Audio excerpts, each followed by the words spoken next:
sense. But Did you play? You played in high school? yeah, I was all Bronx, all city in high school. From Morris High School. That was a beautiful school in the Bronx. The team was made up of white Jewish ball players. They didn't have any.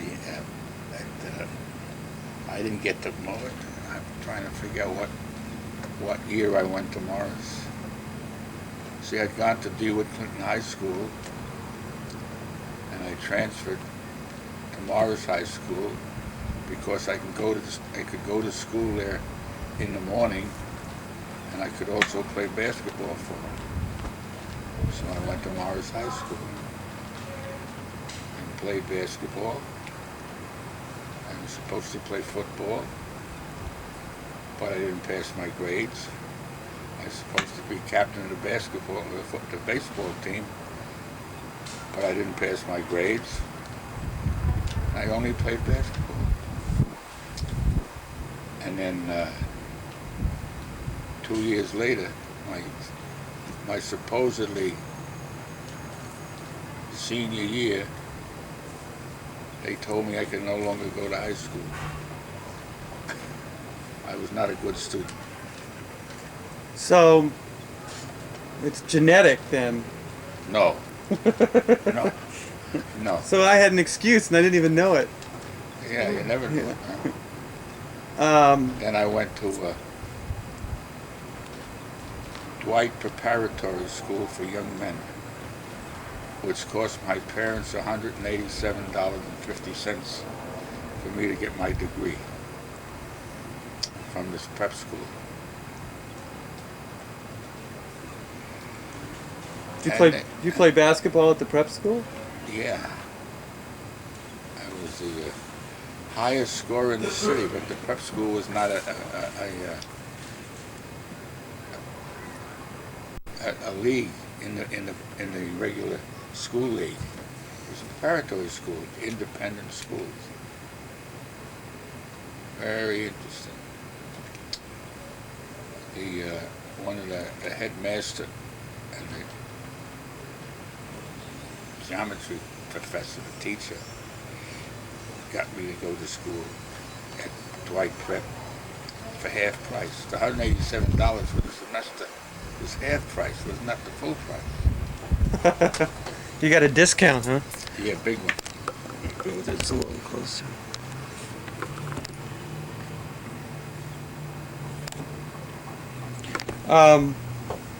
When then you got a scholarship to play ball?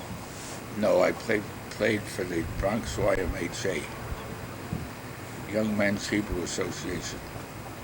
In New York, they had a lot of. After high school?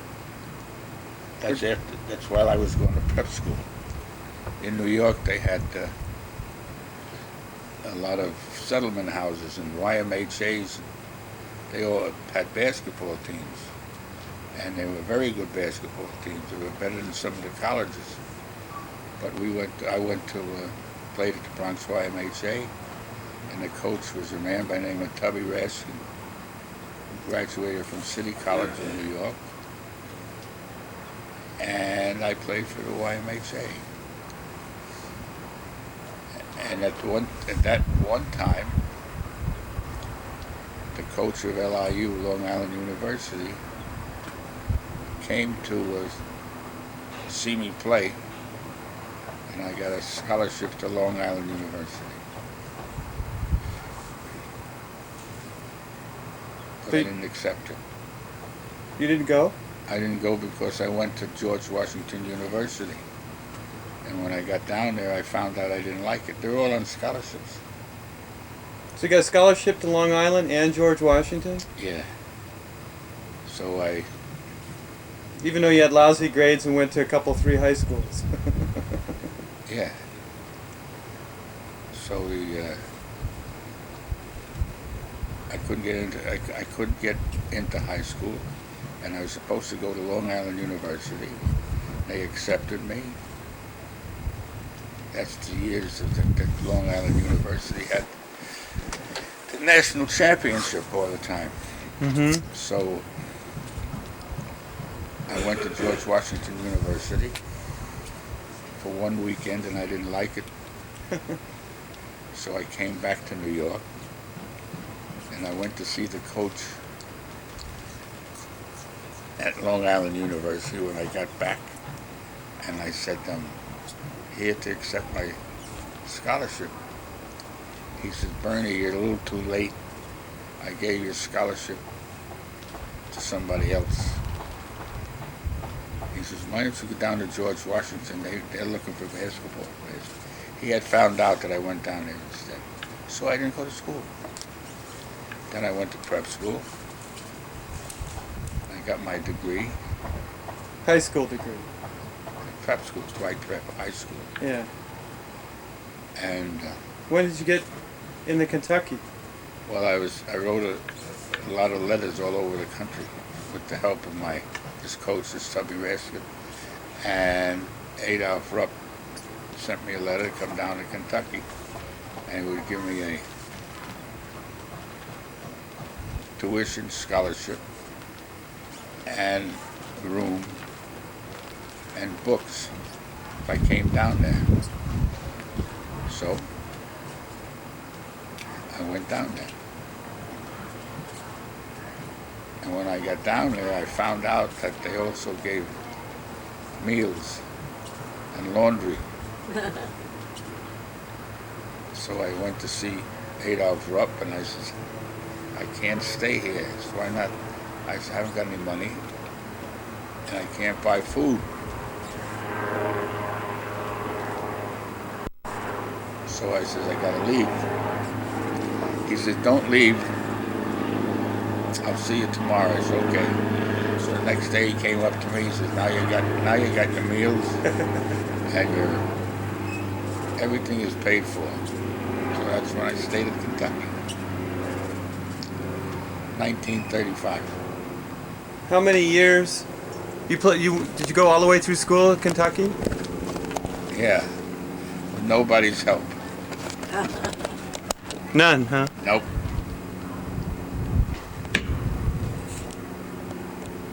And then I got my degree in history and economics in the education school. And now what year were you All-American at Kentucky? 1939, I was captain of the team.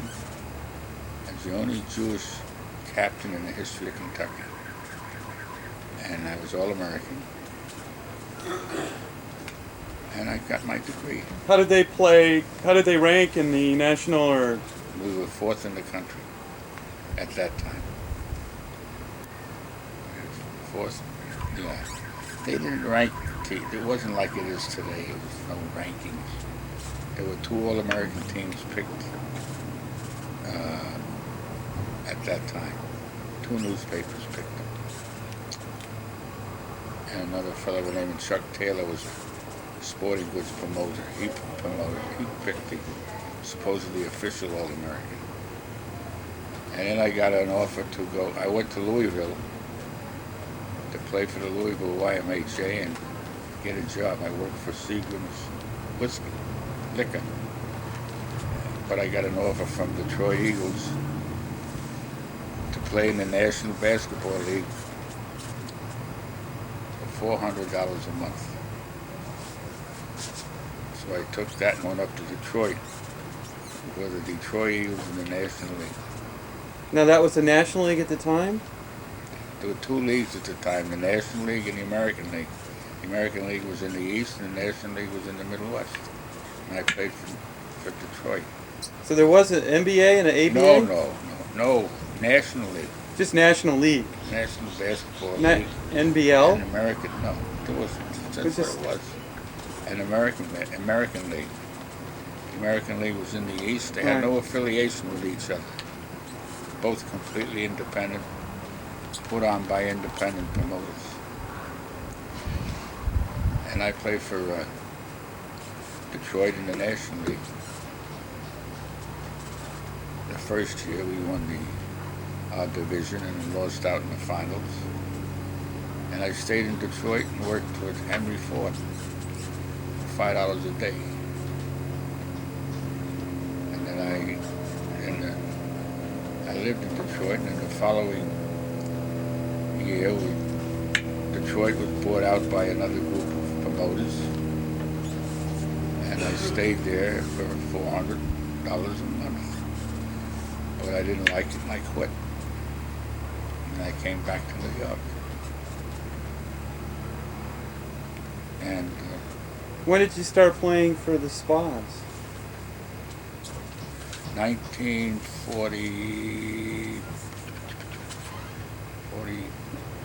43. I played in Detroit, and I came back to New York, and I played independently at a lot of teams all over the East.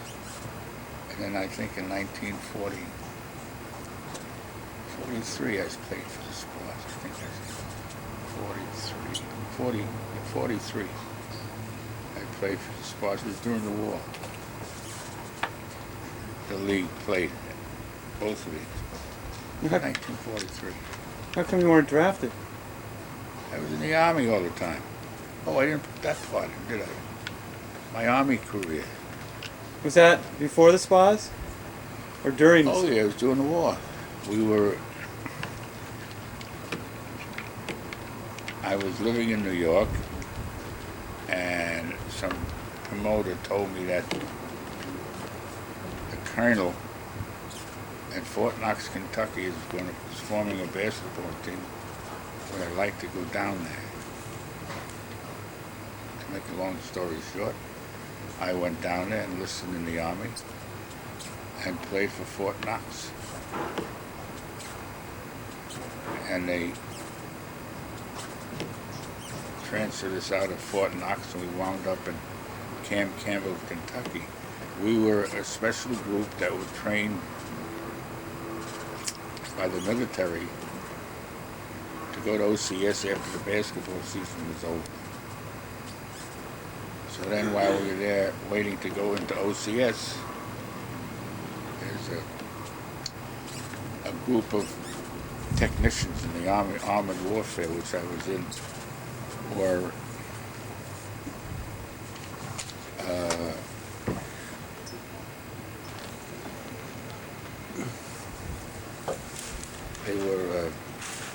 sent up to West Point, New York.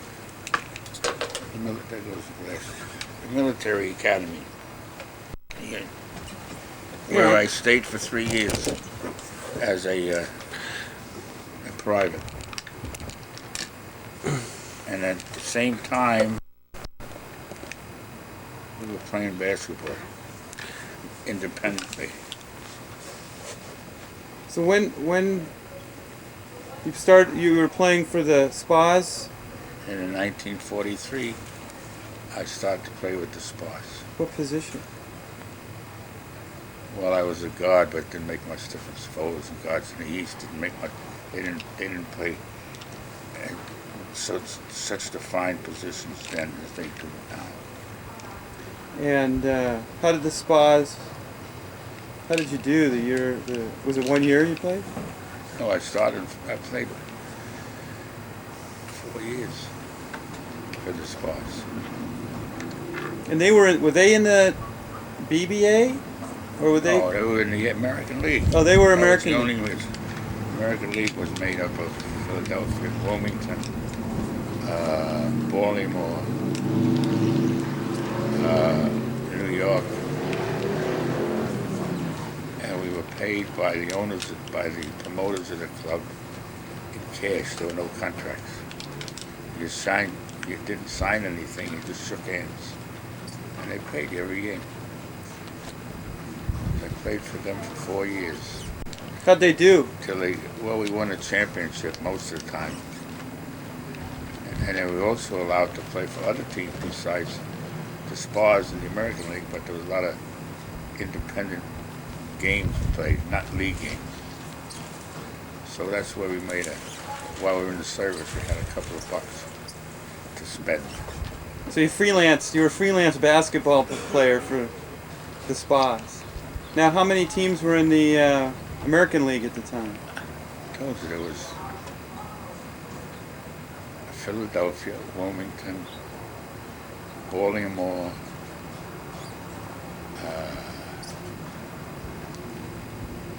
Jersey City,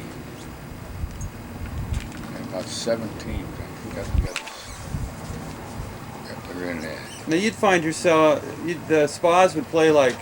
SPHAS would play within the best in Now the some of the American League. right, but some of the teams were like all black. No, they were all white. There were no blacks in the league at all. And we played the different cities. We played Wilmington. We played against. Also, Trenton was in the league. And every different night, one like Trenton used to play on Tuesday night. Baltimore played on Wednesday. Philadelphia played on Saturday. Wilmington played on Saturday afternoon. Then we played Brooklyn on Sunday night. But that was within the league. So the SPHAS, the Philadelphia team? Yeah. Is that what the... That was the Philadelphia team. You'd play the different The American cities. League, yeah. And we got paid by all in cash. And then they had the game. On Saturday night in Philadelphia, where it was game and dance. And all the Jewish girls in Philadelphia came to find a husband. But, yeah, we had most of the better basketball players played for those teams, those that weren't in the service. But we were in the service, but we still could play because we had the weekend off. So we could not participate, but there's no restriction. So, do you remember some of the players? Some of the more... Yeah, all the players that were in the league were Well, with all... no, with the SPHAS. Do you remember the players in the SPHAS? Yeah. And was there like some unique characters? No, they were... 90% of the team was Jewish. Except our center man was 6'10". Art Hillhouse played for LIU, and he played for the SPHAS, and you had Dutch Garfinkel and Petey Rosenberg from Philadelphia, Red Klotz from Philadelphia, Jerry Fleischman from New York, Butch Schwartz. These are all ball players. The better ball players who played for better colleges. They all play for LIU or Temple or St. John's in the East. Most of them, the same thing with all the other ball players, were from the better schools in the East, or some of the guys that played were from the West or whatever, but they got into the American League to play because they were stationed in the East, and if they were lucky, they could get time off to play. There was no contracts. It wasn't like an organized... It was an organized league, but the teams only were... to the extent of getting paid and staying with one team in that league. But you could play for other teams in other leagues. But there weren't any other leagues. Well, the American League, yeah, that was... That and the National League in the Middle West. Would be considered the forefront of the... Was it ABA? What happened to... The American League was its own. The National League was the forefront of the Basketball Association, which became the BAA. The BAA. And it became, then later on, the National League and the BAA combined, and it became the NBA, which is now. They got all of the teams in the different cities, and they all got together and made the NBA. And that's the way it started, 1946. And then it was combined, I think it was 19. I don't remember the date. they combined with, I was not involved anymore. It was after I got married. What were some of the, what would you think was the highlight of your basketball career? What were some of the high points? Making All-American, winning the Southeastern Conference in the conference basketball championship, and winning the American League championship, playing for a bunch of ball players from West Point, and we played in the finals of the Pro League. We lost out to Fort Wayne. They won the national championship that year in the Pro League. That was it.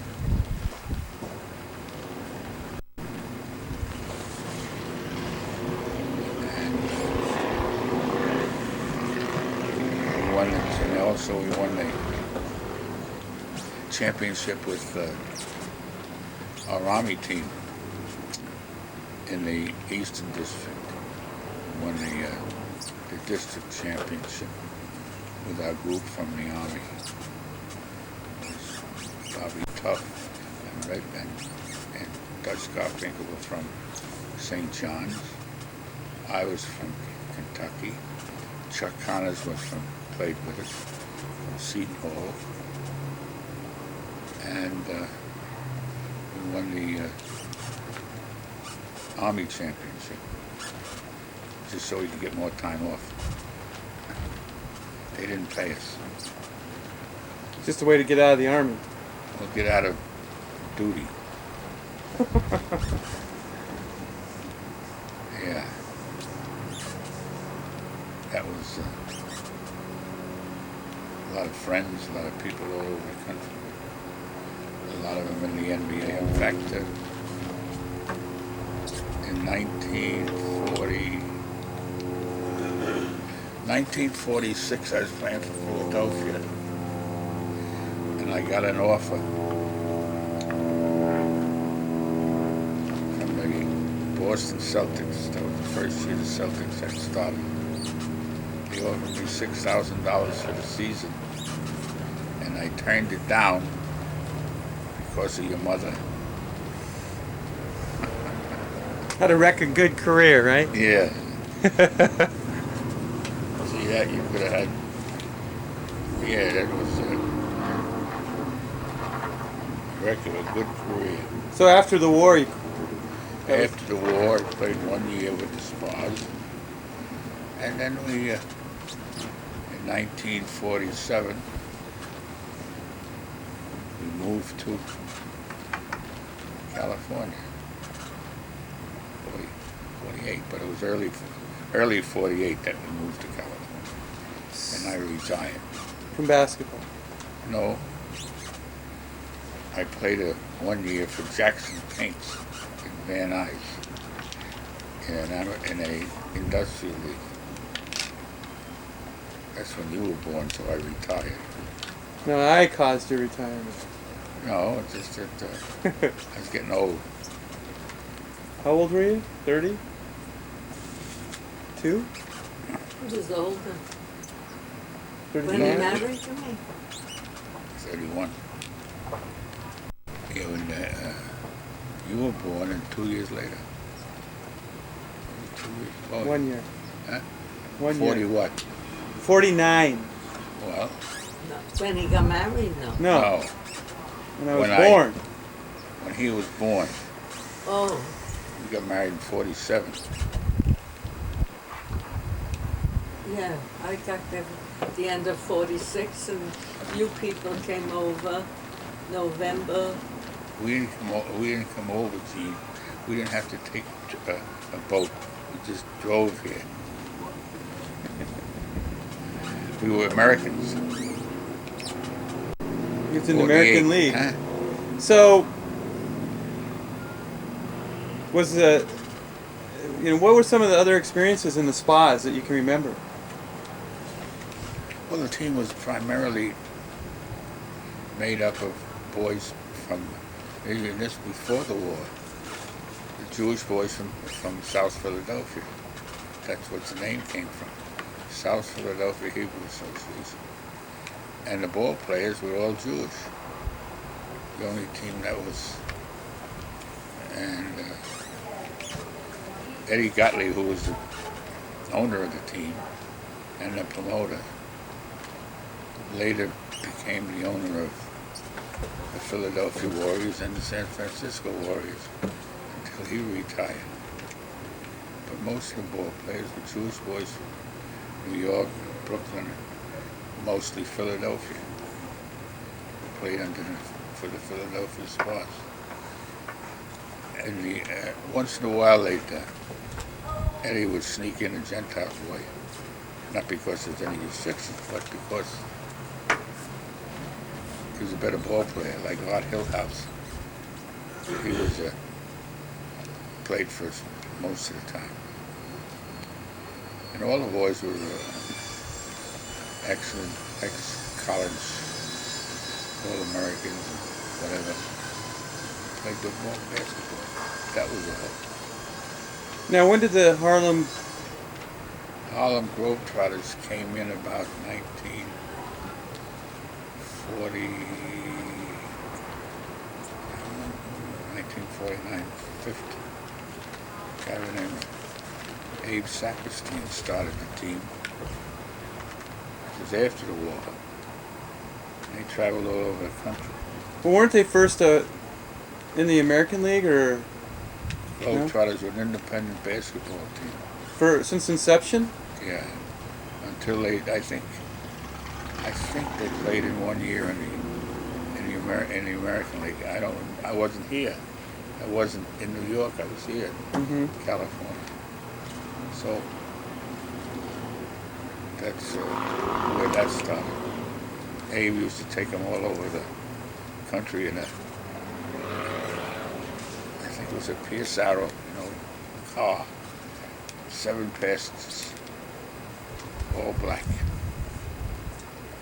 That must have made for some interesting time. Oh, they got interesting stories about him, but Abe made some money and took them on all over. That's where it started. And Eddie Gottlieb was doing the same thing in the East with the SPHAS and all the other teams in the American League, and they made the league stronger. But they never were part of the league. Well, you got all that information on that. I sent you. Yeah, you ought to call, what's the name? Lutwig? Huh? Who? Harry, Lutwig? Is it Lutwig, or? I had his name on the tip of my tongue. I remember. He was the coach Temple. He's in the Hall of Fame. Litwag. Harry Litwag. He was the coach. I think he's still living in New York, in Florida somewhere. And a few other boys that back east played for SPHAS that are still living. We had 7 or 8 of us when we were down in Florida this year for the annual basketball fraternity. 7 or 8 from the SPHAS? Still down at the dinner. Yeah. They all were from St. John's or LIU or City College. And I know of, there's others living, but those who weren't down in Florida this year. So that was the end of my career when you were born. Lucky you. No, that I met your grandmother. Used to wash his dirty pants and socks after he played. He didn't go home to his mother. No? She came to my house and laid down all the stinking underwear and everything. And I used to be ready to vomit and threw it in the bathtub and let the water pour so he can have clean stuff the next morning. Took away Marilyn's bedroom, and the poor girl sleep over. What he? I lived in New York. And I lived in Brooklyn. So you went to just spend the night over there, huh? And she'd clean all your dirty gym shorts? Kick Marilyn out of the bedroom. It was fun. Then we got married. See what happened. Then we created Ira. I never thought this would last that long. No? I felt sorry, but I was so used to giving it to Chicky. I says, what do you want him for? She had so many young college boys running after her, professionals and all, nice Jewish families. She met him in the country. I took her away that year from college. It was in the summer, and she was making up a grade. So I says, come on, we're going away for 2 weeks to the country. And he was on the, you were with a physical something.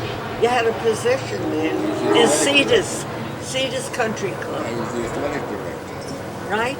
And so the first night he danced with her, your social. The next night when he asked me to dance with if he's asking the mother to dance, it's not just nothing, you know. And that's how it started. The last thing on my mind was I was going to get married. Yep. There you go. Here we are. 50 years later. 40 years later. On our deck. Hey. But as far as the SPHAS are concerned, I would get in touch with Harry Litwack. You got his phone number. Yeah. I think I may have sent him a note. I don't know whether he's Send him doing it some. or not. But I'll look for it. there's a paper written by Harry Gotkin, used to play for St. John's down in Florida, for our association, the basketball fraternity. And I'm going to write him a note, and I'll ask him if he knows where we can reach Harry Litwack and tell him that you're interested in making a video for the old Philadelphia SPHAS. Maybe somebody has the, of course, Harry. Was any of the games ever photographed? Filmed? Are you kidding? Nothing? Oh, yeah, it was filmed, but there's no, there's no Record. no records. I don't think. Well, you played with like pigskin balls? I mean, with a Yeah. It was a little different. laced? It was a little different. The weight was the same. I mean, the same roundness, but they gradually changed it a little bit. It became easier to handle. It was easy to handle at that time because you'd already been. That was the ball. It was a good ball, but and every year they made it easier. One kind of tennis shoe. Well, there was several pairs. Converse was the main, and then the others manufacturing it. But you provided your own shoes,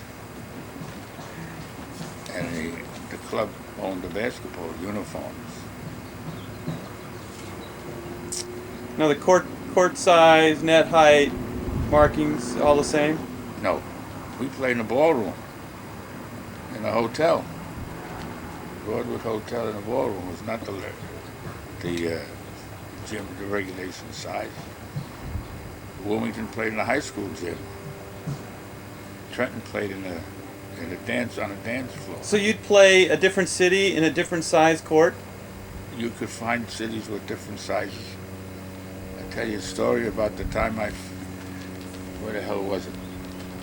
We played a exhibition game. I'm trying to think of the name of the city. There was a what do they call it? Not a fireplace, but a furnace in the middle of the court.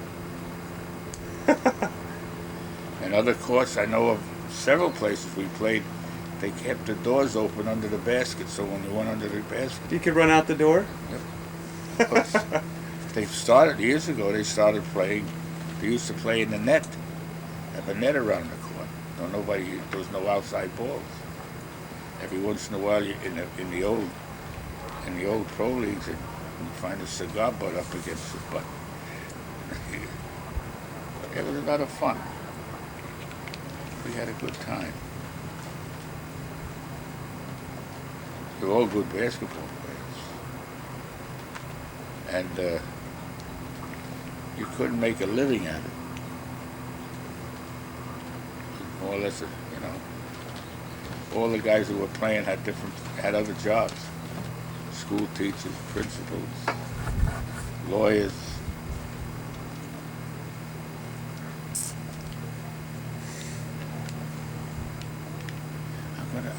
Yeah. If you get in touch with Harry Litwack, he might be able to help you. More than I could, and I'll find out from when I write to Gatkin in Florida. Yeah. To get some. See if we can get some information. What are you going to make I don't video? know. I don't know. Just get the information together and see what's there. Could be an interesting. Yeah, It depends what kind of material is available. Huh? I said it depends on the material that's available. Well, it's available. I don't know who has it. I've got clippings. Everybody, all the ball players. But the team has been right. The SPHAS would go back as far as in the early 30s. They lasted about 14 or 15 years. And they said, No, who told you? no? That's more than that. They played. They were. Then they became.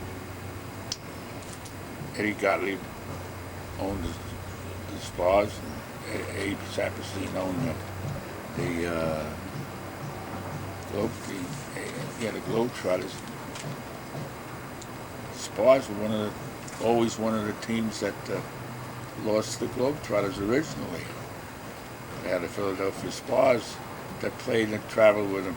In fact, the Washington Generals are an old American League team from way back. They used to play in Washington. Then they traveled against the Globetrotters. Prior to that, the Globetrotters traveled all over, playing all these teams all over the country. They never traveled with the same team. They got beat. I played in a lot of teams that beat them.